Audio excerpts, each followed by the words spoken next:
Hoje nós vamos apresentar um artigo que a gente submeteu para o segundo workshop de Informação, Dados e Pesquisa. Os autores do artigo foram eu, Raíssa e o Felipe, e a orientadora dele é a Benildes. Nós dois somos mestrandos aqui do Programa de Gestão e Organização do Conhecimento da Escola de Ciência da Informação da UFMG. E a Benildes é orientadora do Felipe, é professora aqui também na Escola de Ciência da Informação, tanto na graduação quanto na pós. Então, o título do nosso artigo é Gestão de Dados da Biodiversidade, aplicação do padrão de metadados da Darwin-Core. A gente vai apresentar conforme a estrutura do artigo mesmo. Eu vou começar com o referencial teórico e o objetivo do artigo, o Felipe vai explicar a metodologia e os resultados, depois eu fecho com as considerações finais.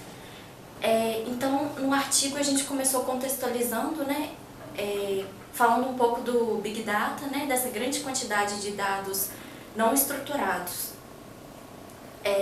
grande volume de dados não estruturados, e dessa influência, esse grande volume de dados sempre existiu, mas agora que na ciência da informação está surgindo essa preocupação de lidar com esses dados, principalmente os dados científicos, os dados que são coletados pelos pesquisadores e que e os desafios seriam no armazenamento desses dados, para posterior compartilhamento dos dados e para gerar de fato uma comunicação científica efetiva, Então, pensando nesses dados científicos que devem ser armazenados, surge esse conceito de curadoria digital, E essa curadoria digital gira em torno de de evitar a criação de dados, duplicados. E aí também gira em torno da questão do armazenamento de dados de forma padronizada para permitir o reuso desses dados. Então, a questão do reuso de dados é a palavra-chave da curadoria. O reuso de dados, a gente pensa basicamente em duas características, como os dados serão reutilizados.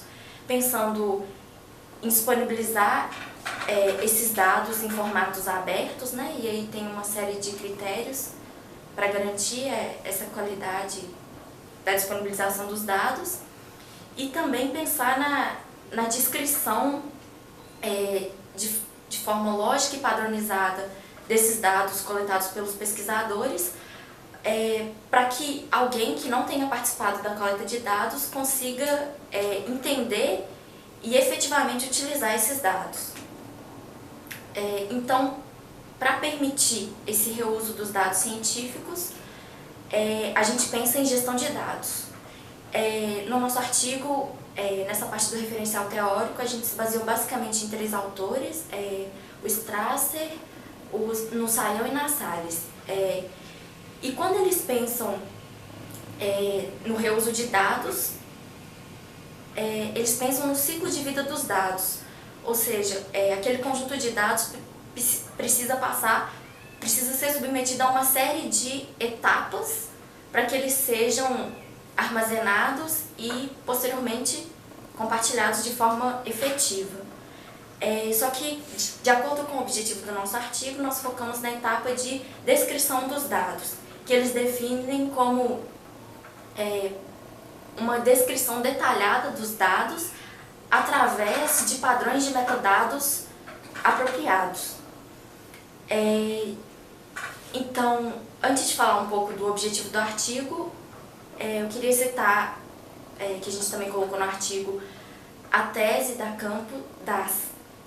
Costa, de 2017, em que ela aborda as principais iniciativas de gestão de dados aqui no Brasil. E uma delas é o Portal da Biodiversidade, que é onde a pesquisa foi realizada. Foi selecionado, e aí a gente chega ao objetivo do artigo, que é analisar analisar os campos de um registro de ocorrência do Portal da Biodiversidade e comparar ele com os campos do padrão de metadados da biologia, ou no caso o Darwin-Core. E agora, então, eu vou falar um pouquinho da metodologia que a gente aplicou e dos resultados que a gente obteve. Primeiramente, eu vou definir os conceitos, né, o que é o portal da biodiversidade e o que é o padrão de metadados Darwin Core, que a gente aplicou. O portal da biodiversidade, ele é um repositório de dados científicos sobre registros de ocorrências de espécies brasileiras, que é mantido pelo ICMBio. E esse repositório, ele aplica o padrão de metadados Darwin Core para descrever esses dados de registros de ocorrências, né? E o que é o padrão de metadados Darwin Core? Ele foi desenvolvido pelo Darwin Core Task Group, que é um grupo da GBIF, que é uma fundação internacional que publica informações sobre a biodiversidade e desenvolve uma série de ferramentas para o compartilhamento de informações sobre biodiversidade. E então o Darwin Core ele foi desenvolvido para o compartilhamento de informação sobre espécimes. E é importante diferenciar o conceito de espécie de espécime, porque o conceito de espécie ele é mais amplo, né? O que é uma espécie? São um grupo de indivíduos, né, uma população com as mesmas características filogenéticas que representam uma mesma espécie, né? Então o conceito de espécie ele é construído com base nessas observações a essas características genéticas dos indivíduos, né, que são categorizados como uma mesma espécie.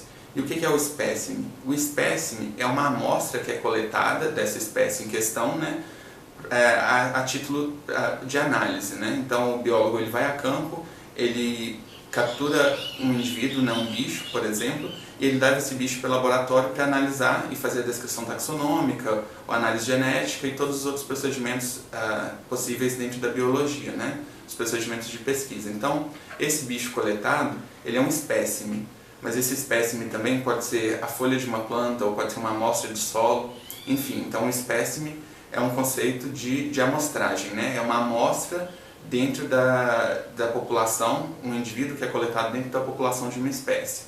Bom, então, o Darwin Core, ele trabalha com a representação da informação desses registros de espécimes, né, que são os registros de ocorrência.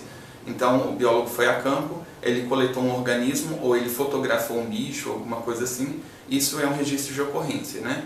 E o que esse registro de ocorrência tem? Basicamente, ele tem a descrição taxonômica da espécie, né? Qual foi o animal observado ali naquele momento, o local onde ocorreu essa observação, esse evento, né?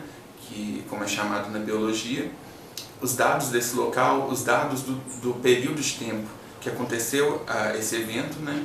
E outras relações típicas dentro do contexto da biologia, como com o habitat que esse bicho habita, enfim, e todos esses outros metadados eles podem ser conferidos dentro do Darwin Core, esses outros conceitos, né? Bom, então, qual foi a metodologia que a gente adotou? A gente selecionou um registro dentro do portal da biodiversidade, especificamente o registro da espécie Rhinella granulosa, que é vulgarmente conhecido como o sapo da caatinga, e a gente analisou campo a campo desse registro, são 34 campos 34 metadados, né? Então a gente analisou o conteúdo de cada um desses metadados para ver se eles são equivalentes ao que é recomendado no glossário do Darwin Core e nas recomendações de preenchimento desses metadados, né? Então, o que a gente analisou? Dentre esses 34 campos, esses 34 metadados no registro do portal da biodiversidade, existem alguns erros, né? Como, por exemplo, a questão de duplicados, de metadados duplicados.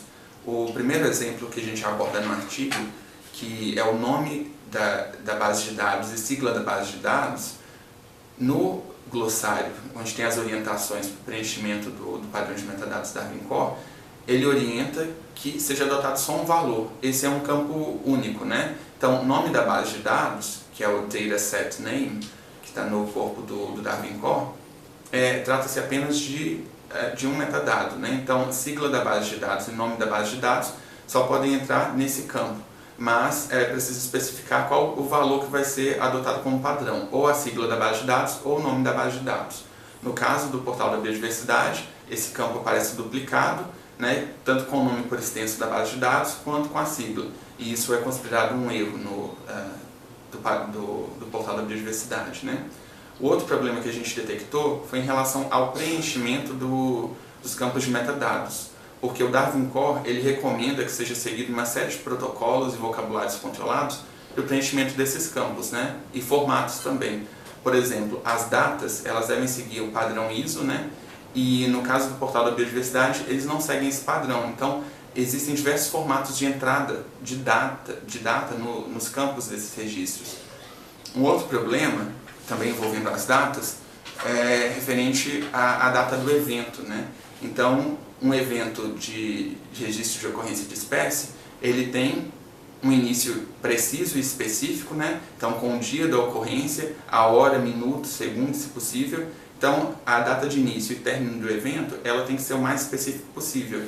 E no caso do portal da biodiversidade, esse dado não é apresentado dessa forma. Eles apresentam simplesmente o dia de início e o dia de término do evento, que muitas vezes é o mesmo dia, porque os eventos costumam ser curtos, né? Esses eventos de observação ou de coleta de espécies geralmente duram poucos minutos ou horas, mas geralmente não duram mais de um dia. Então, essa é uma outra inconsistência que a gente observou no padrão. Bom, e o último erro que a gente detectou foi a questão de existirem campos nesse registro do portal da biodiversidade, existirem metadados que não estão presentes no core do Darwin Core, que é o núcleo central de metadados, né, nesse corpo de 176 metadados, e isso dificulta o compartilhamento de dados, né, porque se existem metadados nesse registro que não são compatíveis com os metadados desse conjunto do Darwin Core, esses dados não podem ser compartilhados, né? Então eles extrapolam esse conjunto de termos do Darwin Core. E agora então eu vou passar a palavra para a Raíssa para fazer as considerações finais. Sim. Então, nas considerações finais, a gente fez um resumo, né, desses resultados que o Felipe apontou. Só mais um ponto desses resultados é que houve 65% de correspondência, né, do registro de ocorrência com o padrão de metadados Darwin Core.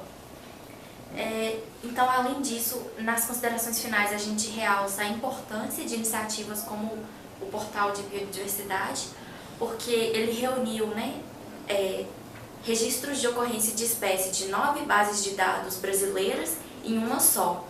E, além disso, ele levou em consideração 2 pontos importantes da curadoria digital, né?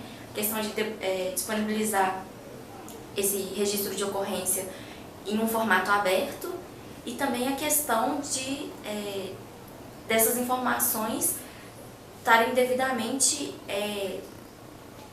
descritas, né? Porque houve 65% de equivalência com o padrão de metadados. Então, essa iniciativa que incentiva de fato o reuso daqueles dados, né? Principalmente pelo fato de agrupar conjuntos de dados com temáticas semelhantes que estavam dispersos em meio digital em um único repositório, né? A gente, então, enfatiza muito essa questão da importância desse tipo de iniciativa de gestão de dados.